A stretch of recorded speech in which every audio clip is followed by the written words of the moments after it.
बिस्मिल्लाहिर्रहमानिर्रहीम। अस्सलामु अलैकुम। डियर स्टूडेंट, स्टार्ट करेंगे चैप्टर नंबर 5। चैप्टर का नेम है सर्कुलर मोशन। चैप्टर नंबर 3 के अंदर हमने डिस्कस किया था, जितनी भी मोशन को डिस्कस किया था वो थी straight line motion, linear motion. लेकिन इस टॉपिक के अंदर हम टोटली डिस्कस करेंगे सर्कुलर मोशन की। तो सर्कुलर मोशन की डेफिनेशन है, the motion of an object in a circular path is called circular motion. Motion of an object in a circular path is called circular motion. किसी भी object की, किसी भी body की सर्कुलर पाथ के ऊपर, दायरवी रास्ते पर जो मोशन होती है हम उसे सर्कुलर मोशन कहते हैं। सिंपल सी इसकी एग्जांपल है, motion of electron in an atom, ये भी सर्कुलर मोशन की मिसाल है। उसके अलावा motion of earth around the sun, ये भी क्या है, ये भी सर्कुलर मोशन की मिसाल है।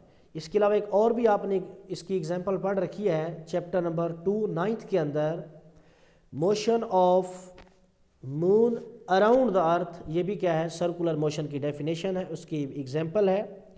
तो आज हमारा टॉपिक है एंगुलर डिस्प्लेसमेंट। स्मार्ट सिलेबस के मुताबिक सबसे पहला जो हमारा टॉपिक है वो है एंगुलर डिस्प्लेसमेंट। इसको समझने से पहले आपको 2-4 बातें आपको समझा देता हूँ, बड़ी इंपॉर्टेंट बातें हैं बच्चों। ये हमारे पास एक सर्कल है, ये हमारे पास एक सर्कल है, एक दायरा है, और इसका यह है सेंटर, जिसे डिनोट किया गया है ओ से। हमारे पास क्या है, हमारे पास एक सर्कल है, एक दायरा है, और यह है उसका सेंटर, जिसे डिनोट किया जाता है ओ के साथ। और सेंटर से लेकर दायरे के किसी भी पॉइंट तक का जो डिस्टेंस होता है हम उसे कहते हैं रेडियस।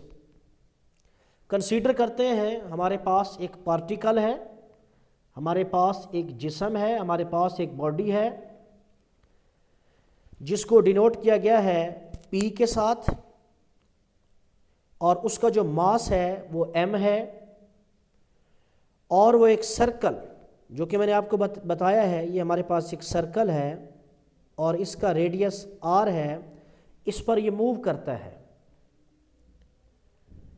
और इस जो पॉइंट है हमारे पास जो पार्टिकल है जिसे हमने P का नाम दिया है, जो कि यहाँ पे लाई कर रहा है, उसको किसी मासलेस रॉड के सिरे से जोड़ा गया है, मासलेस रॉड के एंड से जोड़ा गया है, और उस रॉड की जो लंबाई है, लेंथ है, वो r है, मीन कि वो सर्कल के रेडियस के बराबर है।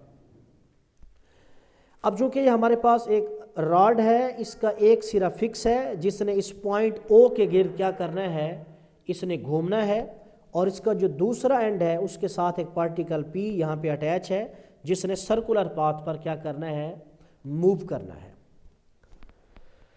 तो हम स्टार्ट करते हैं। हमारे पास एक जो पार्टिकल P था वो मूव करना शुरू करता है P1 से, पॉइंट P1 से वो मूव करना शुरू करता है, और थोड़ी देर बाद वो पहुंचता है पॉइंट P2 तक।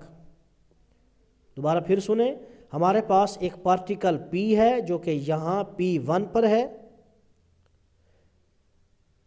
और उसका मास m है। P1 से वो मूव करना स्टार्ट करता है, और थोड़ी देर बाद वो पहुंचता है P2 तक। अगर देखा जाए, जब पार्टिकल P1 पर था उस वक्त थीटा हमारे पास नहीं था, उस वक्त थीटा हमारे पास 0 था। लेकिन जैसे जैसे हम ऊपर मूव करना शुरू करते हैं तो यहाँ पर बनने वाला जो एंगल है डेल्टा थीटा, ये भी इंक्रीज होना शुरू हो जाता है। मीन्स कि आपका जो पार्टिकल P है वो इस लाइन के साथ, इस स्टार्टिंग पॉइंट से जब वो मूव करना शुरू करता है उसके साथ एक एंगल बनाता है, जिसे हम डेल्टा थीटा कहते हैं, और इसी डेल्टा थीटा को एंगुलर डिस्प्लेसमेंट कहा जाता है। हमारे पास एक पार्टिकल P है जिसका मास m है, उसे एक मास लेस रॉड के एंड पर, सिरे पर अटैच किया गया है, और उस पार्टिकल P ने इस सर्कुलर ट्रैक पर मूव करना है।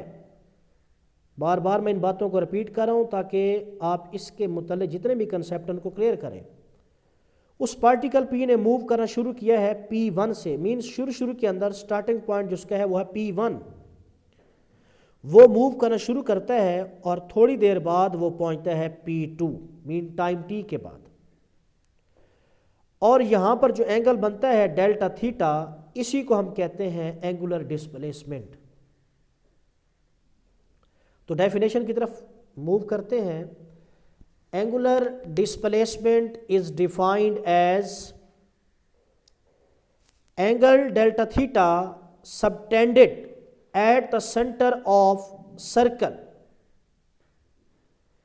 एंगुलर डिस्प्लेसमेंट की क्या डेफिनेशन है? एंगल डेल्टा थीटा सबटेंडेड जो कि बनता है at the centre of circle, circle के सेंटर पर, बाय अ पार्टिकल, एक पार्टिकल के जरिए, moving in a circular path. वो पार्टिकल कहाँ पे मूव कर रहा होता है?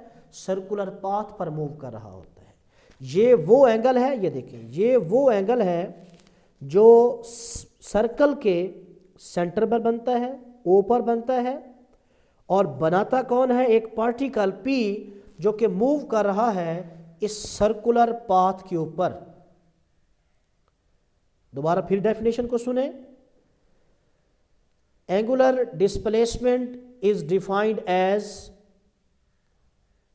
एंगल डेल्टा थीटा, वो एंगल डेल्टा थीटा सबटेंडेड जो कि बनता है at the centre of circle, circle के सेंटर पर, बाय अ पार्टिकल, एक पार्टिकल के जरिए, मूविंग जो मूव कर रहा होता है in a circular path, circular path पर। हमारा जो पार्टिकल P है वो यहाँ से मूव करना शुरू करता है और वो ऐसे मूव करता है, मीन सर्कुलर पाथ के ऊपर। तो ये थी उसकी डेफिनेशन। एंगुलर डिस्प्लेसमेंट को बच्चों डिनोट किया जाता है, it is denoted by delta theta, it is denoted by delta theta. Angular displacement को डिनोट किया जाता है डेल्टा थीटा के जरिए। ओ क्या है बच्चों? मैंने पहले भी डिस्कस किया है, सेंटर ऑफ सर्कल। आर क्या है? Radius of circle. Delta theta क्या है? Angular displacement. और एस क्या है? आर्क लेंथ है। ये भी बड़ा अहम कंसेप्ट है। आर्क लेंथ किसे कहते हैं? बहुत ही इंपॉर्टेंट डेफिनेशन भी है आपकी, आप इसे नोट कर लीजिएगा। डेफिनेशन है इसकी, any portion of circumference of circle. ये हमारे पास बच्चों एक सर्कल है, ये हमारे पास एक सर्कल है। इस सर्कल पर कोई भी हम पोर्शन ले लेते हैं, मीन के यहाँ से लेकर यहाँ तक, जिस तरह बॉडी ने डिस्टेंस कवर किया था, जिसे हमने डिनोट किया था एस के ज़रिए, यही है arc, arc length. Arc basically क्या है? Any portion of the circumference of circle, circle के सर्कमफेरेंस का छोटा सा एक हिस्सा, उसे कहते हैं आर्क। और जितना बॉडी, फॉर एग्जांपल बॉडी ने यहाँ से मूव करना शुरू किया था P1 से, और वो मूव कर गई थी P2 तक, और उसने जितना डिस्टेंस कवर किया था, this distance is called arc length. Circumference किसे कहते हैं? सर्कमफेरेंस को उर्दू में मुहीत कहा जाता है। अगर बॉडी यहाँ से मूव करना शुरू करती है और मूव करती हुई यहाँ तक आती है, distance around a circle is called circumference. Body जब यहाँ से मूव करना शुरू करती है और वो यहाँ तक आती है, इसे कहा जाता है distance around a circle is called circumference. और सर्कमफेरेंस ऑफ सर्कल ये बराबर होता है 2πr के, जिसको आगे हम डिस्कस करेंगे। तो बच्चों इसका फार्मूला डिराइव करते हैं। सपोज करते हैं, सपोज वी हैव 2 सर्कल, हमारे पास 2 सर्कल हैं ऑफ इक्वल रेडियस, और उन दोनों का रेडियस इक्वल है, but have different angular displacement, लेकिन उन दोनों का जो एंगुलर डिस्प्लेसमेंट है वो मुख्तलिफ है। रेडियस उनका सेम है लेकिन उनका जो एंगुलर डिस्प्लेसमेंट है वो मुख्तलिफ है। इसी के ज़रिए हम ड्राइव करेंगे कि फार्मूला क्या होता है एंगुलर डिस्प्लेसमेंट का। तो मूव करते हैं फर्दर। जी, ये आपके पास दो सर्कल है, ये सर्कल 1 है, ये सर्कल 2 है। It is clear that the circle which have large angular displacement have large arc length. अब यहाँ पे देखा जाए कि यहाँ से लेकर यहाँ तक को जो डिस्टेंस है इसे डिनोट किया जाता है एस के ज़रिए, ये है आर्क लेंथ। अब देखें जितना एंगुलर डिस्प्लेसमेंट ज़्यादा है उतनी आर्क लेंथ ज़्यादा है, और इधर देखा जाए जितना एंगुलर डिस्प्लेसमेंट कम है उतनी आर्क लेंथ क्या है, कम है। दोबारा फिर सुने, यहाँ पर डेल्टा थीटा बहुत ज़्यादा है इसलिए आर्क लेंथ भी ज़्यादा होगी। यहाँ पर डेल्टा थीटा कम है तो इसके लिए एस भी देखें, आपके जो पार्टिकल ने डिस्टेंस मूव किया है एस वो भी कम है। मीन्स कि जितना ज़्यादा एंगुलर डिस्प्लेसमेंट होगा आर्क लेंथ उतनी ज़्यादा होगी। तो हम इसको सिंपली यूँ कह सकते हैं, it is clear that the circle which have large angular displacement have large arc length and which circle have smaller angular displacement, और वो सर्कल जिसका एंगुलर डिस्प्लेसमेंट स्मॉल है हैव स्मॉलर आर्क लेंथ, उसकी arc length भी क्या होगी, वो कम होगी। तो लिख सकते हैं हम, कंक्लूड कर सकते हैं, arc length is directly proportional to delta theta. Means कि आर्क लेंथ जो है वो डायरेक्टली प्रोपोर्शनल है किसके, डेल्टा थीटा के। जितना ज़्यादा एंगुलर डिस्प्लेसमेंट होगा उतनी ज़्यादा आर्क लेंथ होगी। कीपिंग आर कांस्टेंट, और आर को हमने क्या रखना है, कांस्टेंट रखना है। तो हम लिख सकते हैं एस, एस क्या है बच्चों, एस है arc length. S is directly proportional to theta, S is directly proportional to theta. Means कि आर्क लेंथ क्या है बच्चों, arc length is directly proportional to theta. जी, S is directly proportional to theta, R constant रखना है हमने यहाँ पर, जो कि शुरू मैंने आपको बताया था। तो जब बेटे प्रोपोर्शनैलिटी को ख़त्म किया जाता है तो उसकी जगह हम क्या लगाते हैं, इक्वल और constant.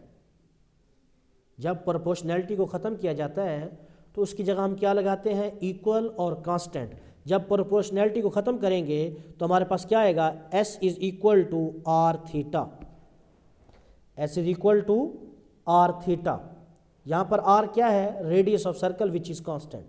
S is equal to are theta, तो हमारे पास रिलेशन आया S is equal to are theta. अब हम क्या करेंगे, हमने वैल्यू फाइंड करनी है थीटा की। उसके लिए हम क्या करते हैं, डिवाइड कर देते हैं आर को बोथ साइड पर।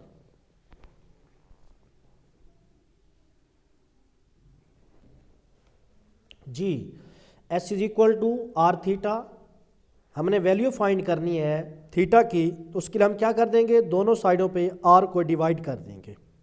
S over R that is equal to are theta over R. तो हमारे पास बच्चों थीटा की वैल्यू आएगी, theta is equal to S over R. आपसे प्रूव ये भी पूछा जा सकता है, prove that S is equal to are theta, तो फिर आप यहाँ तक उसे प्रूव करेंगे। तो लेकिन हमने क्योंकि वैल्यू फाइंड करी थी थीटा की, तो theta is equal to S over R, formula of angular displacement. उसके बाद बच्चों मूव करते हैं एस आई यूनिट की तरफ।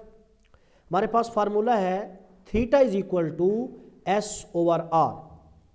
अब ये भी लेंथ है, आर भी लेंथ है, इसका यूनिट भी मीटर है और रेडियस का मीटर यूनिट भी मीटर है। तो मीटर मीटर से कैंसल, तो जेन्युइन जो है थीटा का एस आई यूनिट जो है वो नहीं है, लेकिन हम असाइन करते हैं सप्लीमेंट्री यूनिट किसको, थीटा को। आपकी पूरी फिजिक्स के अंदर दो सप्लीमेंट्री यूनिट इस्तेमाल होंगे, चैप्टर नंबर 1 के अंदर है, एक रेडियन और दूसरा स्टी रेडियन। तो इसके लिए हम फिर थीटा को सप्लीमेंट्री यूनिट असाइन करते हैं, और वो यूनिट कौन सा है, वो है रेडियन। और मैंने साथ लिख भी दिया है for your information, radian is a supplementary unit, but we assign radian as a SI unit, क्योंकि हमने देखा था मीटर मीटर से कैंसिल हो गया है तो यूनिट नहीं बचता है, तो इसके लिए हम क्या करते हैं, रेडियन को असाइन कर देते हैं एज अ SI यूनिट, और तो एंगुलर डिस्प्लेसमेंट का यूनिट हुआ रेडियन, और इसको डिनोट किया जाता है बेटे RAD। इसके अदर यूनिट्स भी हैं जिसके अंदर डिग्री भी और रेवोल्यूशन शामिल है। अदर यूनिट्स के अंदर डिग्री और रेवोल्यूशन शामिल हैं। उसके बाद बच्चों डिफाइन करते हैं हम, डिफाइन 1 रेडियन, डिफाइन 1 रेडियन। तो अब क्या है बच्चों इसकी डेफिनेशन, एंगल थीटा फॉर्म जो बनता है एट द सेंटर, सेंटर पर ऑफ द सर्कल, किसी भी सर्कल के, वो एंगल जो सर्कल के सेंटर पर बनता है बाय एन आर्क, एक आर्क के जरिए, एक कॉस के जरिए, हुज लेंथ, जिसकी length is equal to radius of circle, वो रेडियस ऑफ सर्कल के बराबर हो, वो एंगल जो सर्कल के सेंटर पर बनता है और बनाता कौन है, एक आर्क बनाती है, एक कॉस बनाती है, हुज लेंथ, जिसकी length is equal to radius of circle, radius of circle के बराबर होती है। और ये बच्चों यहाँ पे मैंने लिख भी दिया है साथ, S is equal to R, means के S arc length is equal to R radius, radius of circle. तो ये देखें, ये है रेडियस O से लेकर P1 तक, this is the radius of circle denoted by R, और P1 से P2 का जो डिस्टेंस है this is called arc length, it is denoted by S। तो 1 रेडियन बेटे एंगल तब होता है जब आर्क लेंथ मीन के यहाँ से लेकर P1 से लेकर P2 तक का distance which is equal to S, S is equal to arc length, वो बराबर हो जाता है रेडियस मीन O से लेकर P1 तक। तो 1 रेडियन की कंडीशन क्या हुई, ये वो एंगल है जो सर्कल के सेंटर पर बनता है, और कौन बनाता है, एक आर्क बनाती है, जब आर्क लेंथ S और R क्या हो जाते हैं, आपस में इक्वल हो जाते हैं। उसके बाद बच्चों बड़ा ही इंपॉर्टेंट रिलेशन है, बहुत ही इंपॉर्टेंट रिलेशन है, relation between radian and degree, कि रेडियन और डिग्री का आपस में क्या रिलेशन है, relation between radian and degree, इसको हम डिस्कस करेंगे।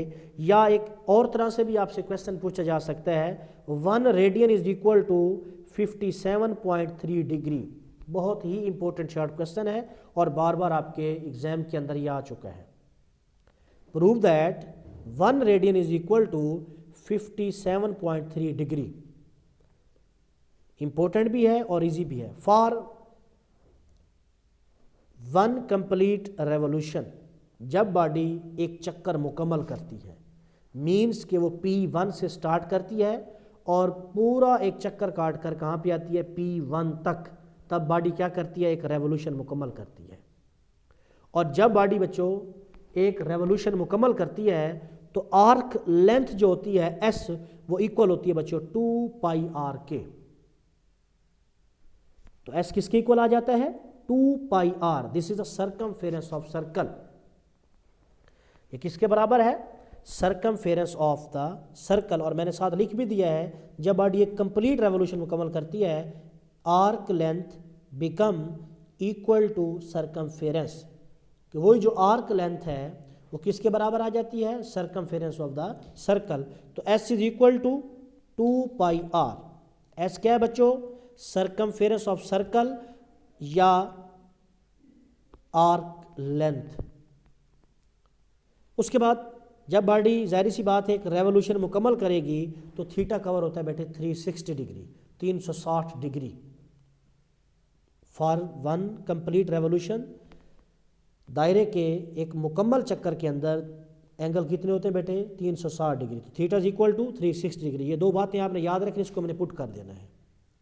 S is equal to 2πr which is equal to circumference of circle, और theta is equal to 360 degree.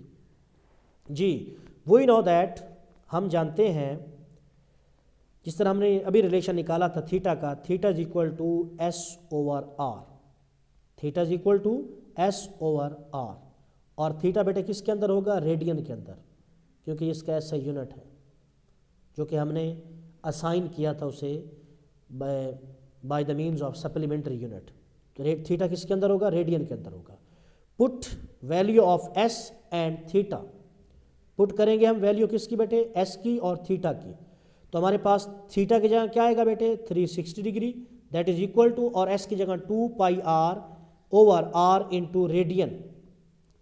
360 degree is equal to 2 pi are over r into radian. R से बेटे R cancel, तो हमारे पास relation बचेगा 360 degree is equal to 2 pi radian. ये भी important MCQs है आपका। 360 degree is equal to 2 pi radian. अब हमने क्या फाइंड करना है, 1 रेडियन, तो डिवाइड कर देंगे, divide 2 pi on both side, divide करेंगे 2 पाई ऑन बोथ साइड। तो हमारे पास क्या रिलेशन बनेगा, 360 degree over 2 pi, that is equal to 2 pi radian over 2 pi. 360 degree over 2 pi that is equal to 2 pi radian over 2 pi.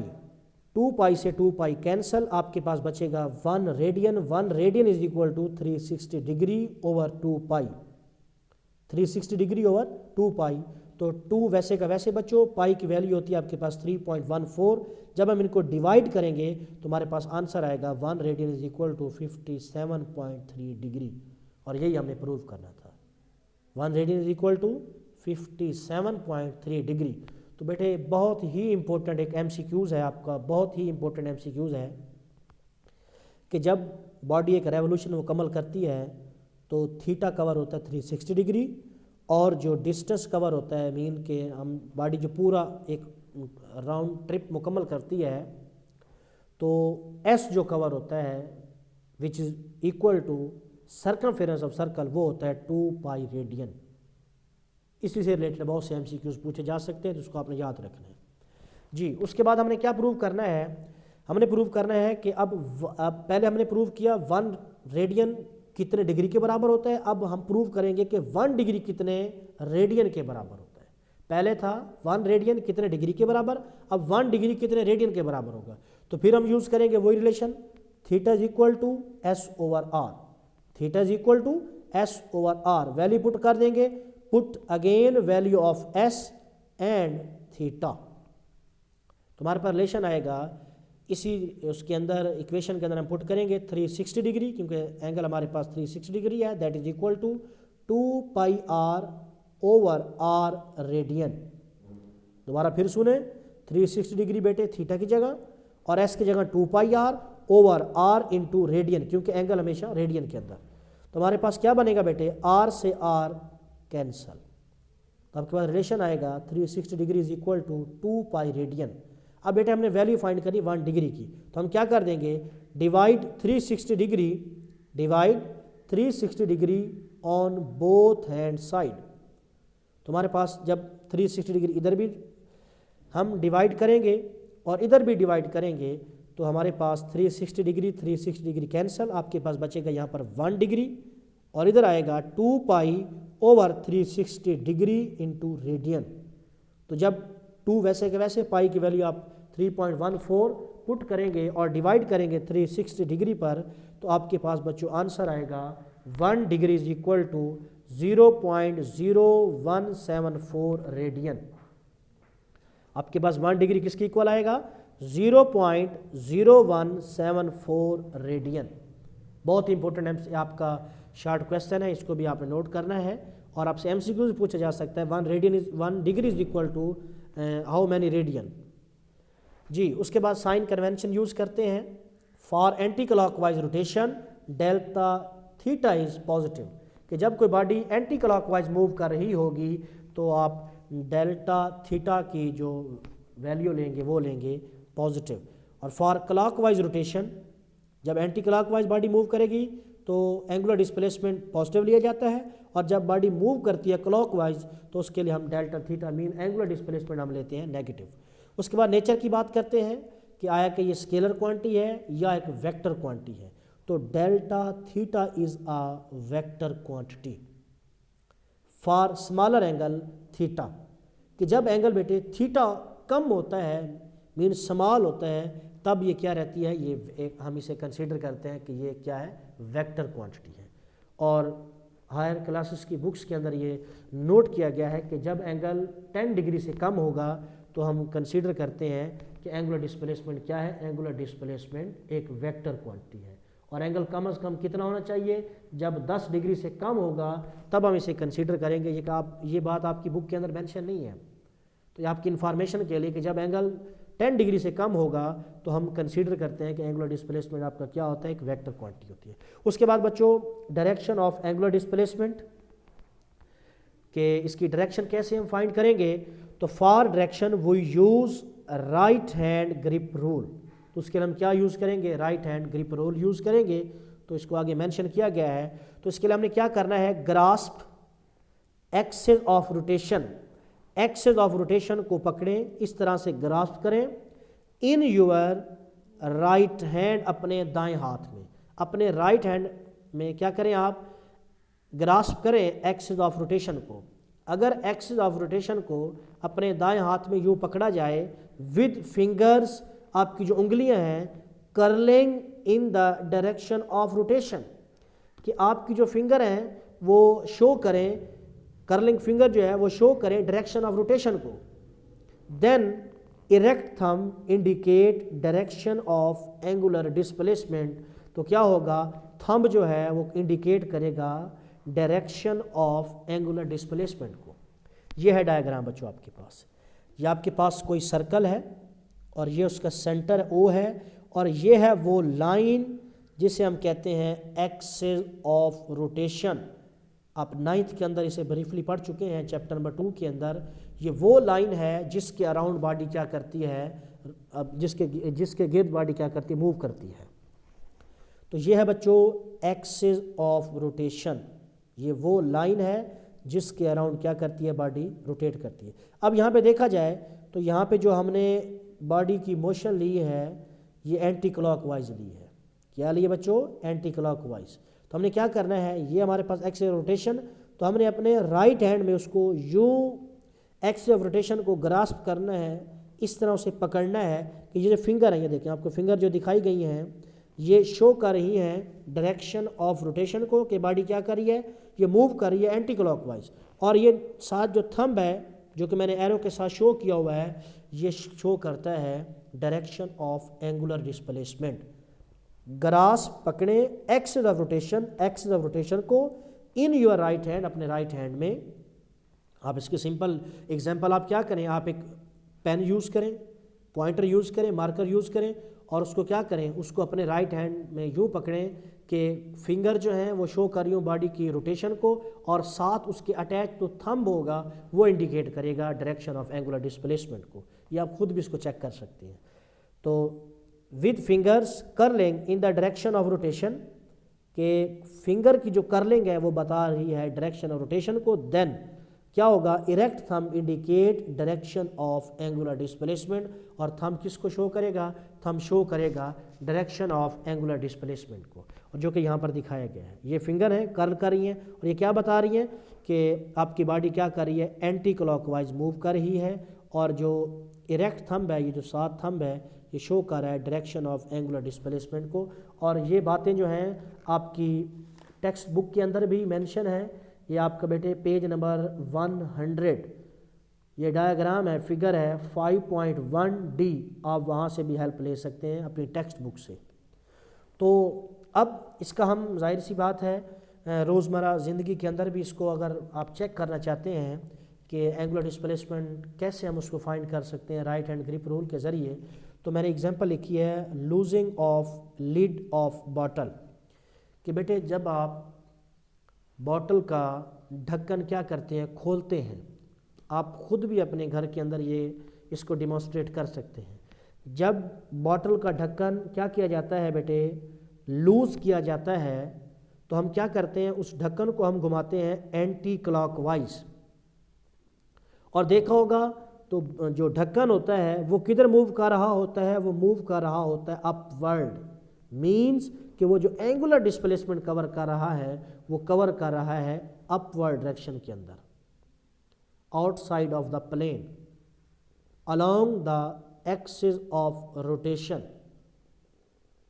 तो अगर आप ढक्कन को टाइट करना चाहते हैं तो उसके लिए क्या होगा, फिर आप ढक्कन को घुमाएंगे क्लॉकवाइज, तो डायरेक्शन जो होगी वो डायरेक्शन होगी डाउनवर्ड। अब तो है ना अपवर्ड, अगर बॉडी क्लॉकवाइज घूमेगी तो एंगुलर डिस्प्लेसमेंट डायरेक्शन किधर होगी, वो डाउनवर्ड होगी। तो इसी से रिलेटेड बेटे एक और आपका न्यूमेरिकल है 5.1, आपके टॉपिक से रिलेटेड है, बहुत ही इम्पोर्टेंट न्यूमेरिकल है आपका और सिंपल सा न्यूमेरिकल है, इम्पोर्टेंट भी है और सिंपल भी है। इसकी मैं स्टेटमेंट पढ़ देता हूँ, उसके बाद आपको आसानी होगी। A tiny laser beam is directed from earth to moon if beam is to have a diameter of 2.50 meter at moon, how small must divergence angle be for this beam? The distance of moon from earth is 3.8 10⁸ meter। Simple इसका जो conclusion है वो सुन लें कि आपने क्या करना है बच्चों, एक लेज़र बीम को प्रोजेक्ट किया गया है ज़मीन से चांद की तरफ लेज़र को क्या किया गया, प्रोजेक्ट किया गया है। और हमें भी मालूम है लेज़र क्या करती है, स्ट्रेट लाइन के अंदर ट्रैवल करती है। लेकिन बेटे जैसे जैसे फासला ज़्यादा बढ़ता जाता है तो वो क्या हो जाती है, वो फैल जाती है।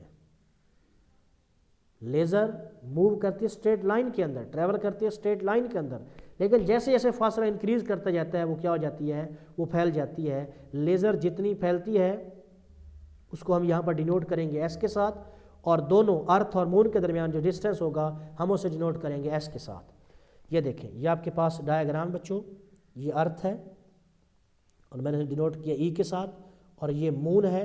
यहाँ से ये देखें, ये लेज़र को प्रोजेक्ट किया गया है और जब ये लेज़र पहुँचती है मून तक, लेज़र लाइट जब पहुंचती है मून तक तो इसका डायमीटर क्या हो जाता है, इसका diameter which is equal to S, ये है, और वो गिवन है बेटे 2.50, और दोनों के दरमियान अर्थ और मून के दरमियान जो डिस्टेंस है वो है आर। हमने क्या फाइंड करना है, हमने फाइंड करना है डेल्टा थीटा।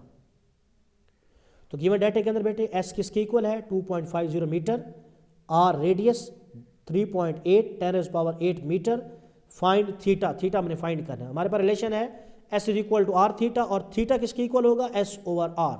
वैल्यू पुट कर देंगे एस की, एस कितना बेटे 2.50, और डिवाइड करेंगे आर कितना 3.8 10⁸ तो इसका आंसर आएगा हमारे पास theta is equal to 6.6 10⁻⁻9 radian. Answer इसका आएगा 6.6 10⁻⁻9 रेडियन। तो ये था बच्चों हमारा lecture number 1 of chapter number 5। बहुत ही इम्पोर्टेंट बातें थी, तमाम का तमाम जो लेक्चर था मेरे बेटे वो आपका शॉर्ट पॉइंट ऑफ व्यू से बहुत ही इम्पोर्टेंट है। इस बात को ज़हन नशीन कर लें कि जितना भी आज का हमारा लेक्चर हुआ है टोटली बेटे इसमें से आपके जो शॉर्ट क्वेश्चन है वो कम से कम 2 से 3 क्या किए जा क्लिक किए जा सकते हैं। तो ये था बच्चों आज का हमारा लेक्चर। तो मिलते हैं इंशाल्लाह नेक्स्ट लेक्चर के अंदर। अल्लाह हाफिज़।